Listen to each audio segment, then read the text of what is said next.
Good afternoon, and welcome to Shirley Acevedo Bontempo. Thank you so much, Shirley, for giving us the time this afternoon to talk about a very important initiative that you started and you founded. You're the founder of Latino Youth College Access, LUCA, a social impact nonprofit organization that helps Latino families with access to college. Let me tell you, my audience, a bit about you. You were born in Puerto Rico and you're a first generation college graduate in your family, right? So you have this best interest at heart. Tell us a little bit more about you and LUCA. Thank you. Thank you, Susana, for inviting me to participate in today's program and to share with you the mission of LUCA and the vision that we have for educational equity and opportunity for Latino youth in our community and in our country. I'm happy to be here. As you said, I was born in Puerto Rico. I'm a first-gen college grad, and this mission is one that is dear and close to my heart. I started LUCA in 2012 because I am a firm believer in the transformational power of education to change the lives of students and communities for generation. At LUCA, we empower low-income first-generation Latino students on their journeys to and through college so that they can fulfill their potential. We work with students starting in their junior year of high school, and we stay with them all the way through college completion, making sure that they not only get into college, but that they successfully graduate. Wow, that's fantastic. It's a long haul to handhold them in the process. Yes, we stay with them for 6 years. You know, when you're first gen, you have every desire and ambition to pursue your college education, but oftentimes you're going through the process alone.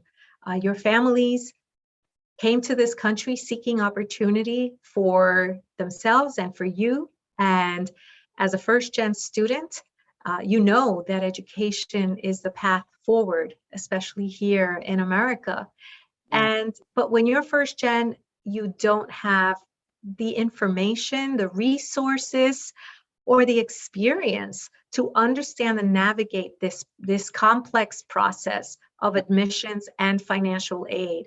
And even once you get into college, you're often feeling like you're alone in that process. And that's why we stay with the students for this long a period of time, because we know we want to be their advocate. We want to be there to guide them through every step and even help them find internships when they're in college that can ultimately lead to their first jobs when they graduate. Oh, we're going to talk about that because we are looking for interns right now. So that is a big opportunity. I just wanted to let the people know that I chose this beautiful University of Buffalo background today because you are in Worcester, New York, right? Located so I'm just going to give credit to Wikipedia for this beautiful background that we have today.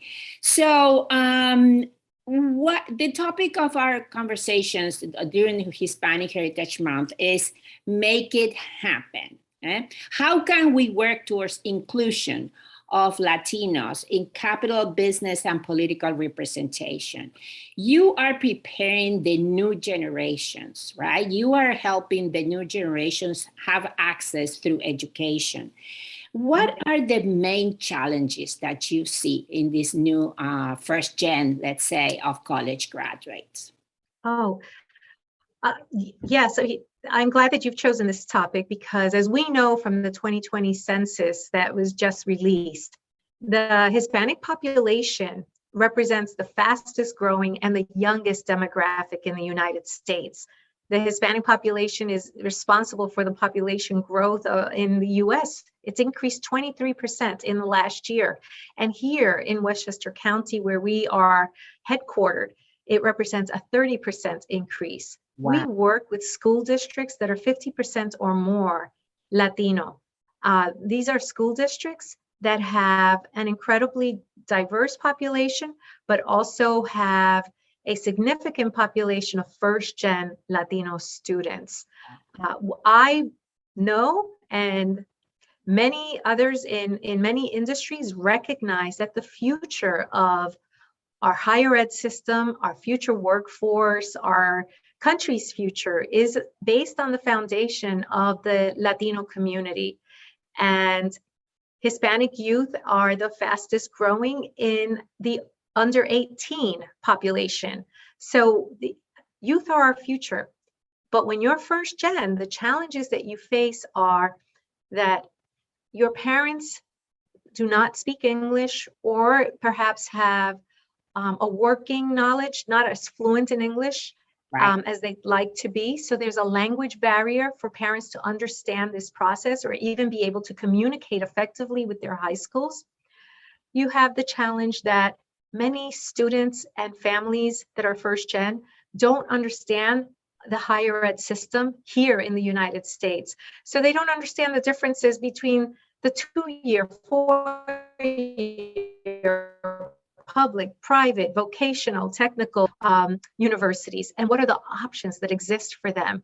There's significant economic concern about the cost of higher education. And so many times the children under apply, meaning they don't apply to schools that meet their academic potential, even if they have excellent grades and excellent coursework, because they think that those universities are not affordable to them. So under applying is a big challenge for our kids. Let me tell you a personal story.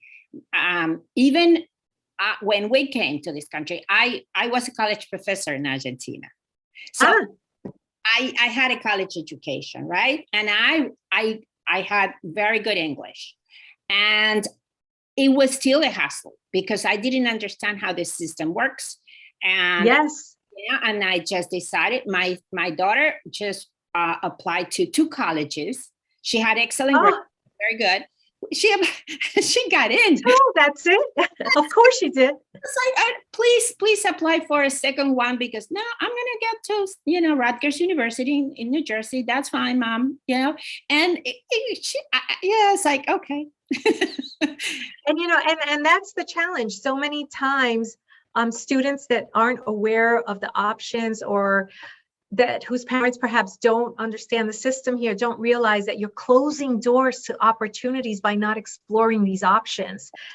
We encourage our students to apply to anywhere from 8 to 12 universities, including reach, safety, and targets, because the financial aid packages look different, the universities are different, and you make your decision after you get accepted. You don't make your decision and then apply. You make your decision after.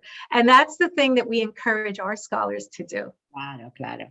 And also there are opportunities for good students to apply for scholarships at Ivy Leagues. My daughter then had a lot of opportunities because she was a very good student, and she ended having a PhD from UPenn. Wonderful. Yeah. So with a full scholarship, which is fantastic. Yes. Those things don't happen very often, so we know that, and sometimes you have to work very, very fast. One of the things that we are very focused on is identifying the financial aid packages and the endowments that different universities have, knowing that universities with significant endowments, especially this selective top-tier universities, can make it very affordable for you to go to college. And I will tell you, our cohort of scholars from this past year, the majority of whom are going to private universities, are only paying $3,000 a year out of pocket. Claro. Sí. You have to know where the purse is. And you have to know where that is, yes. Claro. So have you noticed there were more challenges during the pandemic? What is your experience on that? The pandemic has been really challenging to both Black and Latino students throughout the United States. Their families, the community has been disproportionately impacted by the pandemic. both in health as well as economically. Their parents were the frontline workers, were the restaurant workers, supermarket employees that were out there working, and many of them lost jobs. As a result, many students that were thinking or planning to go to college have had to make a change in their plans. We have noticed that Latino enrollment in college and applications for financial aid has decreased a bit in the last 2 years. It dropped 20% in the fall of 2020 and about 6% in the spring of 2021. Financial aid applications have gone down by 10%, fewer high school applicants. And we know that Latino youth are not going to college at the same rates that they were going to prior to the pandemic. Right. And my big fear is that the incredible progress that was made in the last decade in increasing enrollment and encouraging students, it has been impacted, and we may be falling backwards. And so we need to get our kids back on track. We need to get our youth to get focused again and to continue to move forward with their college plans. Right. So, Shirley, what are the initiatives that LUCA puts in place to help these families and these students achieve their goals of access to college? So we have 3 pillars of programs that we deliver. And the first pillar is our community information sessions. We partner with high Hispanic school districts, like I mentioned, that are 50% or more Latino. And our community information sessions are designed to be delivered in Spanish and are culturally relevant, really talking to the families and explaining the process in a way that makes it easier for them to follow and understand. We deliver 3 sessions throughout the year. One is Pasos a la Universidad, the other is Aplicando a la Universidad, and the last one is Pagando para la Universidad. And they're each an hour long, fully in Spanish, explaining every detail that we can possibly fit in, and then leaving time for question and answers. Since I launched the organization 9 years ago, over 6,000 parents and students have come to these presentations. Because when you welcome the Latino community in their language and they know that this information was designed to be relevant to them, our families are thirsty for this and they want this information. So they come. And we used to present to a full room of families in the school libraries. Now we've been delivering all our programs virtually. So our sessions are on Zoom and on webinars, but I hope that we can go back into the schools as things ease up in the coming year. The other program that we deliver is a college access program called Latino Youth Scholars, and that is a program where students are nominated to become a scholar. And this is where in their junior year, a student is nominated by their guidance counselor. They have to meet the criteria of demonstrating high academic potential. So they need to have over a 3.5 GPA. They need to be low income and buy free and reduced lunch. And they also need to have demonstrated that they're the first in their family to go to college here in the US, because we do have a lot of families whose parents maybe were college graduates in their native country, be it in South America or in the Caribbean, but because they can't transfer those degrees here to the US, they're working as taxi drivers or housekeepers here in the US. So their children are still considered first gen because they're first gen to college here in the US. Yeah. The Scholars Program gives students one-on-one support in every step of the process. So you said in their junior year, right? Of high school. Yes, and but you also mentioned that you followed them through the college year. Yes. Right? Yep. And then an initiative? Yep. So the second program, so it's 3 pillars. One is community infos. The second is Latino Youth Scholars. And the third program is First Gen Forward, which is the college success and career readiness. And that program support students in transitioning to college, adapting to college, being there as a mentor, as a resource, and helping them remain in school so they graduate on time, and also helping them prepare for careers by giving them resume writing workshops, interview preps, and matching them with internship opportunities. And that's for the full 4 years that they're in college. Wow, that is fantastic, because not only it is a good follow-up for them, but also I'm sure you collect a lot of data and information through those 4 years and see the results of your initiatives, which is wonderful, especially for foundations and grants and sponsors. Yes, because well, when people first started with College Access, it was all about getting students enrolled. And what was quickly recognized was that when you're first gen, getting into college is only the first half of the battle. Yeah. Staying in college, graduating, and being ready for a career is the next stage. And many times, first gen students will drop out of college in the first 2 years of college, not because of academics, but because of other social, financial issues, lack of the network to support them, to encourage them, to keep them moving forward. And so our goal is to make sure that our kids remain on track to get in. I'm proud to say that in the 9 years we've been in place, 99% of our students remain on track to graduate. And that's significant because only 46% nationally remain in college among the Latino community. That's fantastic. Those are amazing results. So we have just a few minutes, unfortunately, because this conversation now we go. Oh my God, I'm sorry, I'm talking too much. No. It's very important information. How can Latinas in Business? We are a nonprofit as well. We do promotional marketing.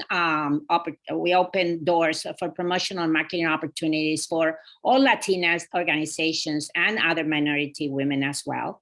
And how can we support your or contribute to your actions and initiatives at LUCA? How can we? First of all, congratulations and power to the Latinas in your program, because in your organization, 60% of our scholars are female. Latinas are going to college at faster and higher rates than their male counterparts. So I know that we are the future of our workforce. We have students studying everything from STEM. 55% of our students are in STEM programs, to business, communications. And our students are eager to find role models and mentors.